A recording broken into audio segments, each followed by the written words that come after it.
talking about historic inequity. It's Black History Month, so I'm gonna put it frank. How do you create more spaces where we have innovators from places that are outside of China or India, or maybe Africa, South America, Central America, darker skinned places, Haiti? I'm sure there's great innovators there, but does that cap disadvantage folks from that background? Because, like you said, a lot of those countries send their students here to get educated, to move up the educational rates, and kind of already have a pipeline. So how do you create a new pipeline?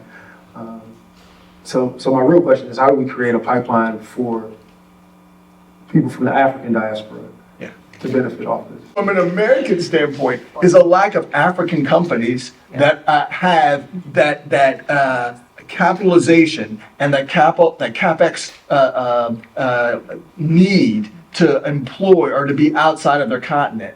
What happens usually with China is that the Chinese say, hey, we want to be like the Japanese. The Japanese came in the 1980s, they bought up Rockefeller Center and most of the United States, but the Japanese didn't understand that, yeah, you can buy it, but then the local populace can tax you and basically take it away by taking all of your income through taxes.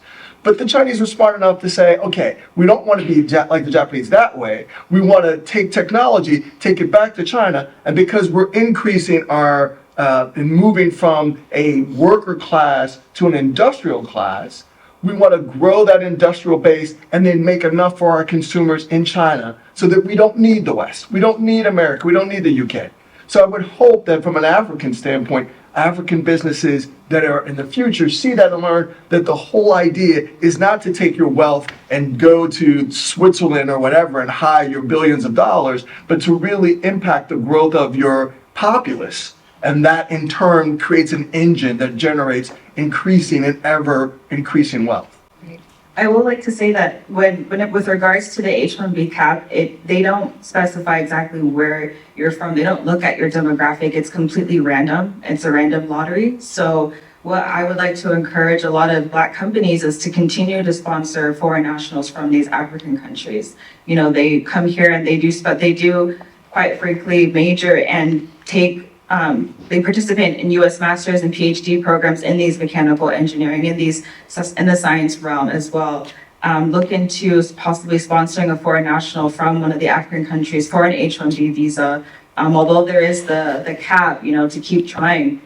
And also sponsor a foreign national from Africa for the labor certification process. Although it is quite an extensive process and there are multiple steps, it is definitely worth it, as a lot of foreign nationals that do come through those programs are continuing to open up avenues for more jobs, particularly in the STEM fields. And so I think even though we are seeing a lot of influx of foreign nationals from India and China, they do actually create a lot of new jobs for potentially foreign nationals from these African countries to come and be sponsored in those types of employment-based visas as well.